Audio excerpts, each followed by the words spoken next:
The champions! Hey, people, deluded. I'm back again. Arsenal are top of the Champions League Group B at this moment in time.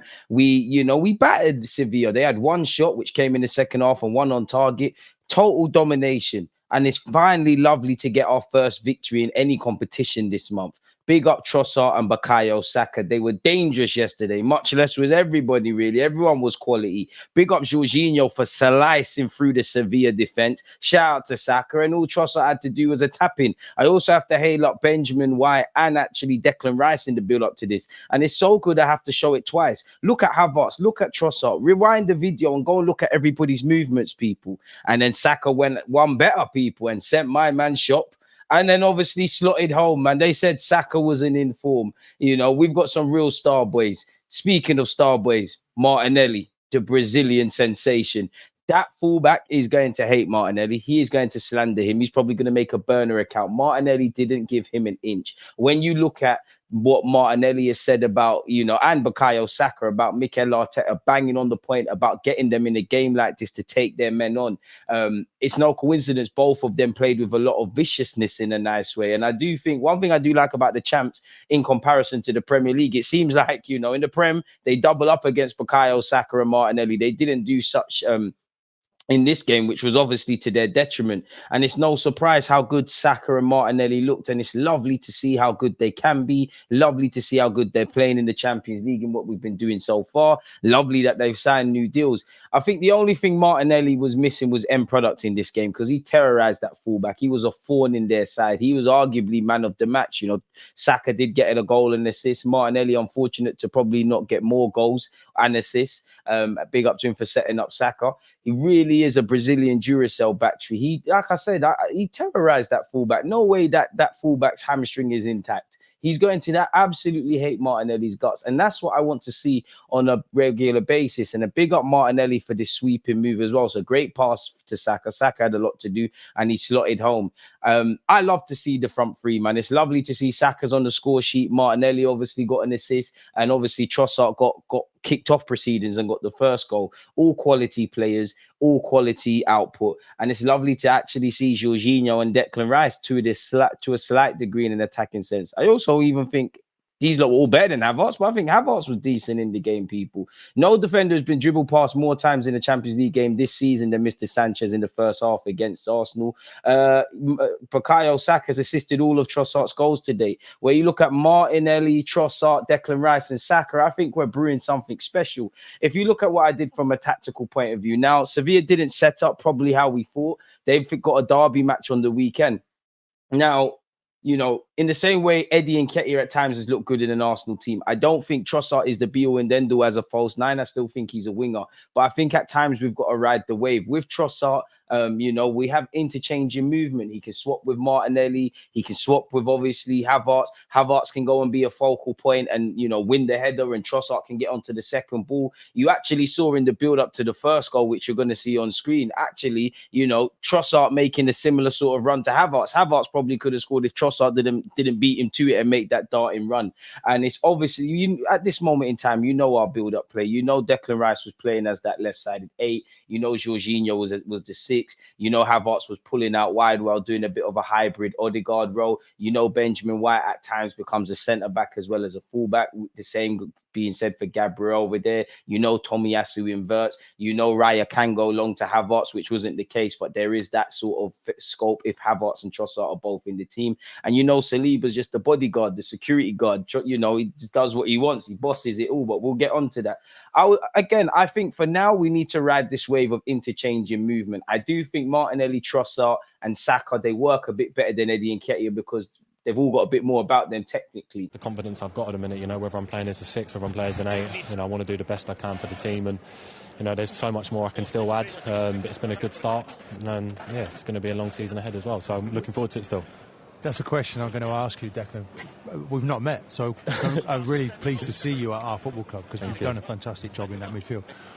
You look like a 6 all day long for me, but you surprised me with playing as an 8, how well you play, your pace that you're showing, how creative you are. We know about the tackles, the interceptions. What position are you most comfortable in playing in that midfield? To be honest, I think my best position is probably 6. That's where I probably feel most comfortable. As an 8, I do get a bit excited, like to dribble with the ball. Obviously, when I'm playing there, it's my job to try and create, but that's not my biggest strength. My biggest strength's like what you said, breaking up the play, you know, taking the ball from deep, trying to dictate. But every time Mikel says you're playing 8, you know, I do get excited because I get to run into the box, you know, I get to run with the ball. I get to show that other side of my game, which is really good. Big up Declan Rice, man. Arteta also managed to praise Kai Havertz. I don't think Havertz was amazing, but he was decent. Shout out to Saliba, man. There's no words. There's nothing I can say that does Saliba justice. The man's a Rolls Royce. The man's a colossal defender. A bit like Declan Rice. I'm not shocked by their level of consistency, but they're playing great week in, week out. In particular, you know, regardless of Arsenal's result, the sky's the limit for Saliba. He needs to keep going. I'm sure Mikel Arteta doesn't think he's the finished article, but he's amazing. Mikel Arteta also spoke on Saka being fouled. You know, Saka had a great game, as you lot know, against Sevilla, and we hope him and Tomiyasu, there's no seriousness with the injuries. We only need one more point to advance to the last 16 following beating Sevilla, people. Our record at the Emirates is near enough faultless, people. We've only conceded 6. So yeah, man, nice to finally win in November. I know certain Manchester clubs couldn't say that. They're not top in their group. I think they're rock bottom. Big up Eric 10 excuses, you know, still making excuses. You couldn't beat a beer yesterday in the champs. But Arsenal fans, we should be excited. So with everything in this short video, let me know your thoughts on Declan Rice as a 6 or an 8. As we saw, let me know your thoughts on Saliba.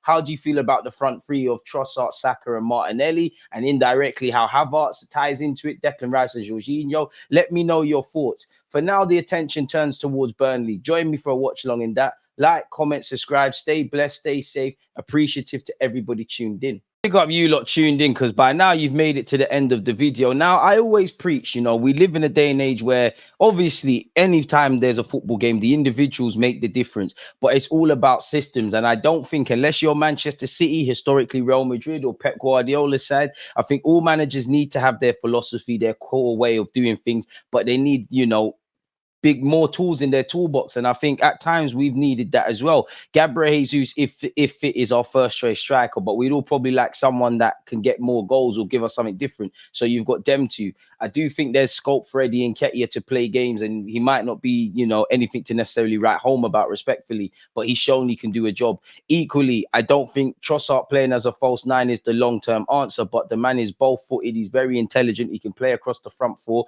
and there's times for it. And I think right now, this is the time for it. Definitely against Burnley. I know Burnley, the connotations that historically with Burnley, but company don't really play that. I just like the understanding, the interchanging movements between Trossard and Martinelli. How indirectly, you know, one thing I'll give Havertz, how Havertz offers a focal point and certain runs he makes off the ball. Again, I don't think they'll get as much space as they did in the Champions League on Saturday, but Saka and Martinelli, when they have space, when they're not doubled up against, when other people are pulling the opposition numbers away from them to open up space, there's something there.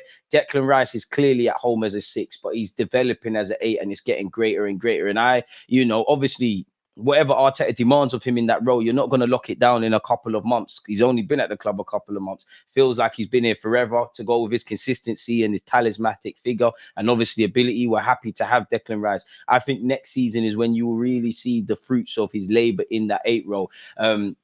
Obviously, it's lovely to win. It's lovely to, you know, more or less be tying up the Champions League group stage. Hopefully, we can top the group. We only need a point, you know, but we need to take it through to the next game and still do what we're doing and make sure we confirm that. It's nice to get a win this month, you know, following our defeats to Newcastle United and West Ham United. It was a bit flat, and hopefully we can beat Burnley and go into the international break in good stead. I think Havertz was decent yesterday, and I think Havertz has given me I stress decent, and the bar is on the floor. Decent game, some sort of consistency with the last 3 games we've played. But it is, and I definitely think he should have scored a header in that game, and I definitely thought he was a bit unlucky with his effort from range. I want to see a bit of that confidence, but at the same time, it's another game where, you know, if I look at those players, you know, it's not that Havertz was bad, but you look at Trossard, minimum a 7 to a 10 in terms of a player rating, depending on where you lot are. The same goes for Saka, the same goes for Martinelli, who obviously, you know, all 3 of them were higher, but I'm just saying as a minimum. Declan Rice bust it. He won't get praised for it, but he's nicked the ball off Lamena. And then I think somehow it's been recycled somehow it's with Benjamin White. He's found Jorginho. I think them two other midfielders were great. Saliba didn't have too much to do, but bust it, really. It's another one where I'm looking at Havertz. Can you get to that level that they're at in your own sort of way? So, yeah, man, I'm happy about the performance. I'm happy about the potential for the front three of Trossard, Saka and Martinelli, at least for a point, because I think, you know what? We all know the strikers are quite isolated at Arsenal Football Club. Can you really catch a moving target? If everybody's moving around consistently, if the understanding between these players, when to play 1-2s, when to knock it round the corner, ballers can play with ballers. So I think this is the season to kind of test this. Of course, we hope Gabriel Jesus and any other player in any position is soon back to full fitness sooner rather than later. But that's the only extended points I wanted to make, man, really. And make sure you're terrorizing your Manchester United supporting friends in the WhatsApp group chats and on social media, because I know I am. Like, comment, subscribe. Let me know your thoughts. Stay safe, stay blessed. It's always a pleasure being tuned in with you lot. Don't forget, people, on Saturday we're playing Burnley. I'll be doing a watch along live from 2 p.m. an hour before kickoff. There's always just that active red line defenders. I think it's like